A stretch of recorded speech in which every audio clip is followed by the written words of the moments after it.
नमस्कार दोस्तों, एक बार फिर से आपका स्वागत है कैटालिस्ट में डीजी यूट्यूब चैनल पर। दोस्तों, मेरा नाम है संजय मिश्रा, बॉटनी पढ़ाता हूँ। दोस्तों, जैसा कि आपको पता है कि sexual reproduction in flowering plant chapter को हम डिस्कस कर रहे हैं। ये जो चैप्टर है क्लास 12th में आता है, अगर हम बात करें तो। दोस्तों, नीट के पॉइंट ऑफ व्यू से ये जो चैप्टर है बहुत ही इंपॉर्टेंट है। पीछे हमने 2 से 3 वीडियो इस पे बना ली है। पहले हमने पार्ट ऑफ फ्लावर को डिस्कस किया था, उसके बाद में माइक्रोस्पोरेंजिया के डिटेल स्ट्रक्चर को हमने स्टडी किया। फिर उसके बाद में पॉलन ग्रेन को डिटेल में स्टडी किया, नीट के पीवाईक्यूज भी लगाए, साथ में रिवाइज किया। दोस्तों, आज का हमारा वीडियो एक नए टॉपिक पे होने वाला है, मेगा स्पोरेंजिया के ऊपर। तो आप हमारे साथ बने रहिए, इस वीडियो को लाइक कीजिए, हमारे चैनल को सब्सक्राइब कर लीजिए ताकि मैं संजय मिश्रा आपके साथ जुड़ा रह सकूं। दोस्तों, फीमेल गैमेटोफाइट या एम्ब्रियोसैक, ये नाम तो आपने सुना ही होगा। क्या होता है, कैसे होता है, सारी चीजों को हम डिस्कस करेंगे। आइए देखते हैं। सबसे पहले हम बात करेंगे इंट्रोडक्शन के बारे में। Introduction to female gametophyte. हम फीमेल गैमेटोफाइट के बारे में जानना चाहेंगे। दोस्तों, जो एंजियोस्पर्म्स होते हैं, अगर हम बात करें जो एंजियोस्पर्म्स होते हैं, उनमें जो फीमेल गैमेटोफाइट है उसको एम्ब्रियोसैक बोलते हैं। फीमेल गैमेटोफाइट को फीमेल गैमेटोफाइट को क्या बोलते हैं? एम्ब्रियोसैक बोलते हैं। ओके। ये जो स्ट्रक्चर होता है वो कैसा होता है? हैप्लॉइड होता है। कैसा होता है? हैप्लॉइड होता है, मतलब इसकी प्लॉइडी जो होती है वो क्या होती है? एन होती है। डेवलप कैसे होता है? तो जो मेगा स्पोर होता है उससे डेवलप होता है। आई होप जो चीजें मैं बोल रहा हूं आपको क्लियर हो रही होंगी। ठीक है दोस्तों, अगर बात करें तो ओव्यूल के स्ट्रक्चर को कहीं ना कहीं आपने देखा ही होगा। ये जो स्ट्रक्चर है जिसको मैं ड्रॉ कर रहा हूं, ये ओव्यूल का स्ट्रक्चर है। ये आपका न्यूक्लियस है। न्यूक्लियस की एक सेल, ये इसका मान लो चलाजल एंड है, ये इसका माइक्रोपाइलर एंड है। तो माइक्रोपाइलर एंड की एक सेल डिफ्रेंशिएट होती है और वो बनाती है मेगा स्पोर मदर सेल। क्या बनाती है दोस्तों? Megaspore mother cell. इसकी जो पोलैरिटी होती है वो 2n होती है, मतलब कि ये सेल डिप्लॉयड होती है। अब आगे चल के इसमें मियोसिस होगा और मियोसिस के थ्रू ये 4 हैप्लॉइड सेल्स बनाएगी, जिसको हम क्या बोलेंगे? Microspore, sorry mega spore. और इनमें से जो 3 सेल्स होती हैं वो डीजनरेट हो जाती हैं।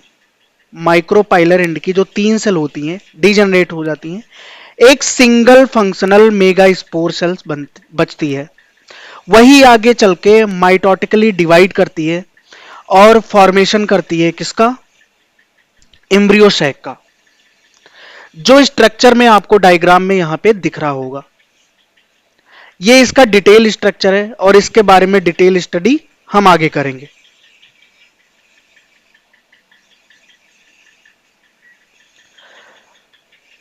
दोस्तों, आपको यह बात पता होनी चाहिए कि एंजियोस्पर्म में मेनली जो फीमेल गैमेटोफाइट का डेवलपमेंट होता है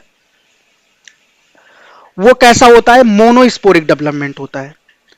मोनोस्पोरिक का मतलब एक सिंगल सेल जो 4 मेगा स्पोर होते हैं उनमें से एक सिंगल सेल ऐसी होती है जो सरवाइव करती है और आगे चल के वो कंप्लीट एम्ब्रियोसैक को बनाती है, जैसा कि आपको डायग्राम में दिख रहा होगा। ये एक मेगा स्पोर मदर सेल है जो डिप्लॉयड है। इसमें मियोसिस हुआ तो 4 हैप्लॉइड मेगा स्पोर्स बने, जैसा कि मैंने पहले भी बताया। अब जो 4 हैप्लॉइड मेगा स्पोर बने हैं उनमें से 3 मेगा स्पोर सेल डीजनरेट हो जाते हैं। 3 मेगा स्पोर सेल क्या हो जाएंगे, डीजनरेट हो जाएंगे। एक सिंगल बचता है, वो सिंगल आगे चल के ग्रो करेगा, ठीक है। ग्रोथ करने के बाद उसमें माइटोसिस होगी, पहली बार माइटोसिस होगी तो एक सेल से दो सेल बनेगा, ठीक है। उसके बाद दूसरी बार माइटोसिस होगी, सेकेंड टाइम माइटोसिस होगी तो उसमें चार सेल्स बनेंगे, और इन चार सेल्स में एक थर्ड टाइम फिर से माइटोसिस डिवीजन होगा, जिससे क्या देखने को मिलेंगे, 8 सेल देखने को मिलेंगे आपको, ठीक है। अब इन 8 सेल में 3 सेल तो हो गई आपकी एंटीपोडल सेल, एक सेल ये कंप्लीट सेल होती है आपकी सेंट्रल सेल, और उसके बाद में एक आपका एग सेल होता है, और उसके साथ में अटैच दो सिनर्जिड होते हैं, जो कि एक कंप्लीट स्ट्रक्चर अगर बात करें तो यहां पे आपको दिख रहा होगा। ये तीन जो हैं वो आपकी क्या है, एंटीपोडल सेल है। उसके बाद में इनमें से एक सेल है जो आपकी क्या है, एग सेल है, और उसके साथ में दो सेल क्या है, सिनर्जिड है। ये बीच की एक सबसे बड़ी जो सेल है उसको हम बोलते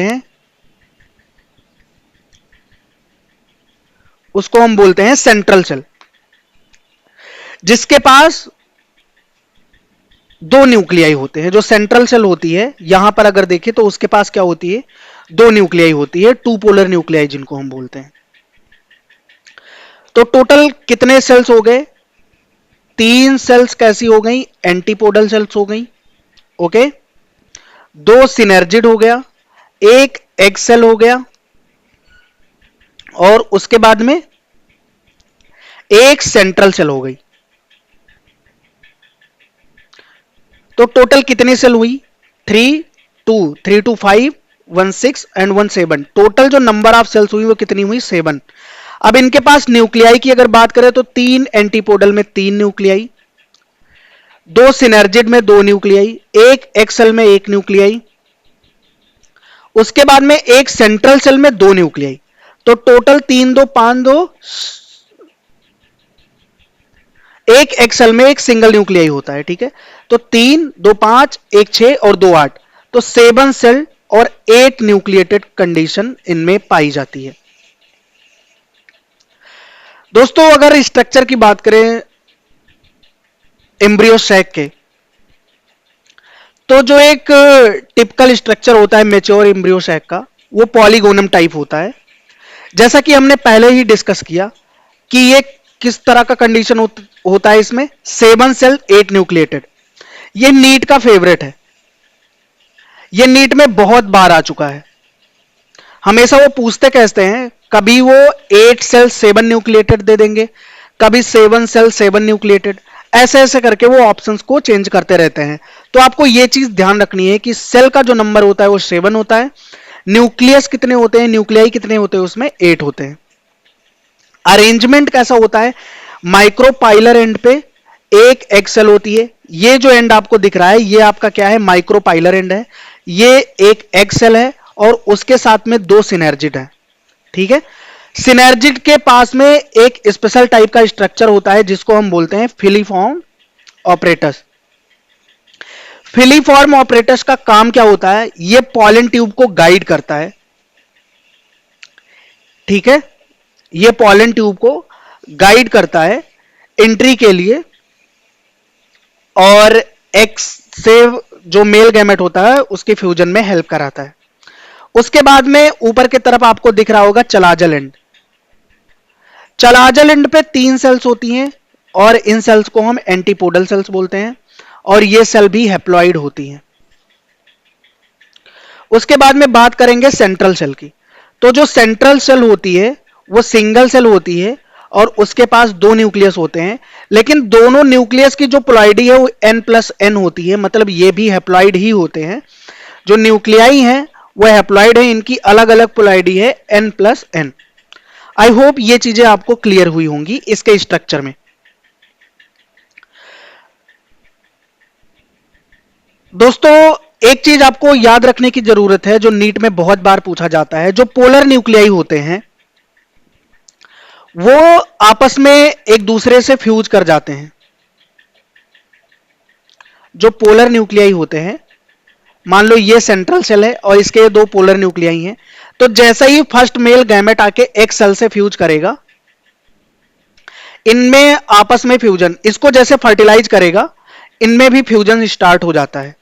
ठीक है, तो ये दोनों न्यूक्लियाई आपस में मिक्स हो जाते हैं और एक थर्ड मेल गैमेट आके इनको फ्यूज करता है, तो इनकी पोलैरिटी आगे चल के क्या हो जाती है, 3n हो जाती है।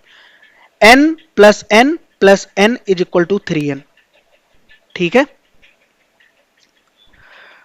उसके बाद में अगर आपको गैमेटोफाइट को याद रखना है कि उसमें कौन कौन सी और किस तरह की सेल्स होती हैं, तो आप उसको सैक से याद रख सकते हैं।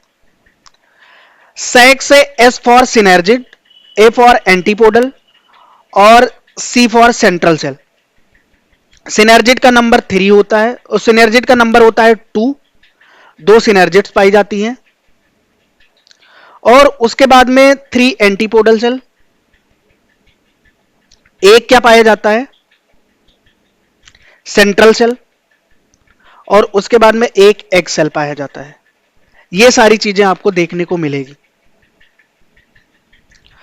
दोस्तों एक टर्म आता है मेगा स्पोरोजेनेसिस। मेगा स्पोरोजेनेसिस क्या होता है, formation of megaspore from megaspore mother cell. देखो मेगा स्पोर मदर सेल, जैसा कि हमने बोला था कि न्यूक्लियस की एक कोई भी एक सेल वो डिफरेंशिएट होती है और एमएमसी बनाती है। इस एमएमसी में इस मेगा स्पोर मदर सेल का जो फॉर्मेशन होता है, उसके बाद में इसमें क्या होगा, मियोसिस होगा, और उस मियोसिस के थ्रू क्या बनेगा, 4 हैप्लॉइड मेगा स्पोर्स बनेंगे, जिनमें से आगे चल के 3 डिजेनरेट हो जाते हैं। तो जो मेगा स्पोर्स का फॉर्मेशन होता है, उस प्रोसेस को हम क्या बोलते हैं, मेगा स्पोरोजेनेसिस। और ये प्रोसेस किसके थ्रू होता है, मियोसिस डिवीजन के थ्रू होता है। तो ये भी आपको याद रखने की जरूरत है, ये नीट में आ सकता है। उसके बाद में एक टर्म आता है मेगा गैमेटोजेनेसिस। मेगा गैमेटोजेनेसिस, इसमें आपको कंफ्यूज नहीं होता है। इसकी अगर बात करेंगे तो इसका डेफिनेशन होगा development of embryo sac from functional megaspore. अब देखो क्या है कि एक न्यूक्लियस की एक सेल ने क्या बनाया था, एमएमसी बनाया था। उस एमएमसी ने 4 मेगा स्पोर्स बनाए थे, जिनमें से 3 क्या हो गए थे, डीजनरेट हो गए थे, एक बचा था। वो एक फंक्शनल जो मेगा स्पोर है, उससे जब पूरा एक एम्ब्रियो सैक बन जाता है, उस प्रोसेस को हम बोलते हैं मेगा गैमेटोजेनेसिस। तो एक मेगा स्पोर मदर सेल में मियोसिस होगी। ये चीज आपको बार बार इसलिए रिपीट करवा रहा हूं मैं, क्योंकि इसी पे most of the time question बना है नीट के एग्जाम में। 4 मेगा स्पोर्स बने, सिर्फ उनमें से एक सरवाइव किया। वो 3 बार माइटोटिक डिवीजन हुई, उसमें कितनी बार, 3 टाइम माइटोटिक डिवीजन हुई, जिसके थ्रू 8 न्यूक्लियाई बने और उनका अरेंजमेंट 7 सेल में हुआ। ये पूरी प्रोसेस आपको याद रखनी है, और ये हर बार कभी मैच ऑफ द फॉलोइंग या कभी फिल इन ब्लैंक में आ जाता है, कभी कुछ करके, कभी डायरेक्ट सवाल स्टेटमेंट बेस्ड पूछ लेते हैं।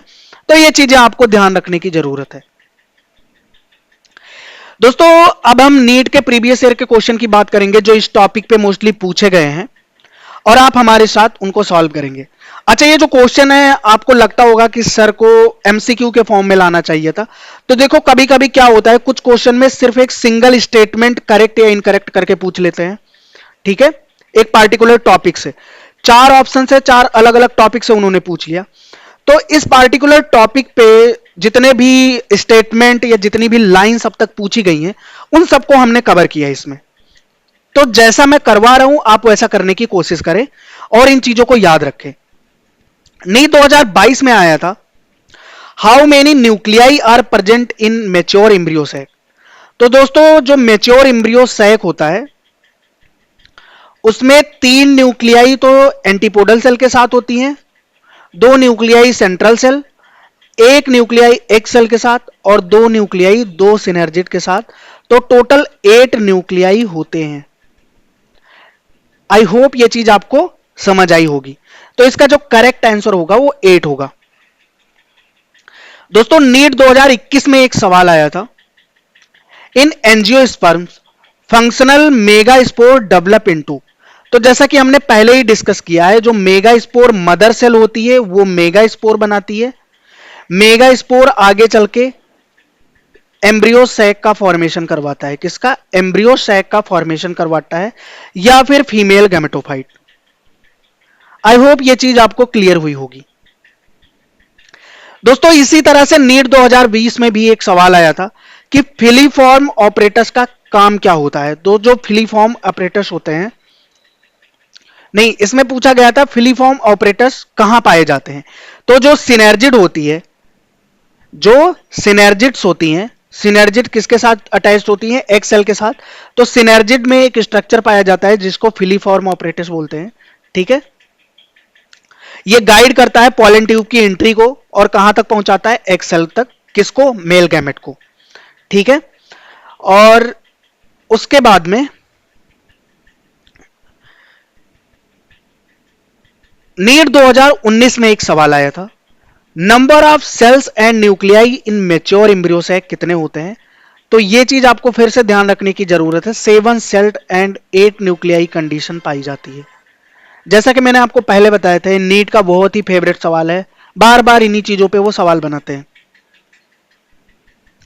अब हम क्विकली सारी चीजों को समराइज कर लेते हैं, और जो भी अब तक हमने पढ़ा है, जिन स्टेटमेंट पे नीट सवाल पूछता है, उनको हम जल्दी से रिवाइज कर लेते हैं। अगर आप इतने पॉइंट को भी अच्छे से ध्यान रखते हैं तो नीट के सारे सवाल आपसे सॉल्व हो जाएंगे। पहली बात तो यह है कि फीमेल गैमेटोफाइट को हम और क्या बोलते हैं? तो एम्ब्रियो सैक बोलते हैं, या फिर फीमेल गैमेटोफाइट एम्ब्रियो सैक को रिप्रेजेंट करता है, ऐसा कुछ भी वो पूछ सकते हैं। मोस्ट कॉमन डेवलपमेंट जो होता है मोनोस्पोरिक होता है। मोनोस्पोरिक मतलब एक सिंगल फंक्शनल मेगा स्पोर से सारे स्ट्रक्चर बनते हैं। अब जो स्ट्रक्चर होता है वो 7 सेल्ड 8 न्यूक्लिएटेड होता है। ठीक है, और ये 7 सेल्ड 8 न्यूक्लिएटेड एक सिंगल फंक्शनल मेगा स्पोर से बनते हैं। की सेल्स जो होती हैं, egg cell, synergid, antipodal cell and central cell. Important organelle जो है जिसपे नीट सवाल पूछता है, फिलीफॉर्म ऑपरेटस है, जो सिनर्जिड में पाया जाता है, और इसका जो फंक्शन है ये क्या करता है? पॉलन ट्यूब को गाइड करता है। तो ये चीज आपको ध्यान रखना पड़ेगा। ये रही मेगा स्पोर या फिर फीमेल गैमेटोफाइट पे जो भी चीजें पूछी जानी थी नीट में, वो सारी चीजें हमने कवर कर ली। दोस्तों इसी के साथ हम इस वीडियो को एंड करते हैं। हम अपने अगले टॉपिक में, अगले वीडियो में एक नई टॉपिक को डिस्कस करेंगे। तो आप हमारे साथ बने रहिए, और हमारे साथ बने रहने के लिए आप इस चैनल को सब्सक्राइब कर लीजिए। हमारे साथ बने रहने के लिए अब तक आपका बहुत बहुत धन्यवाद।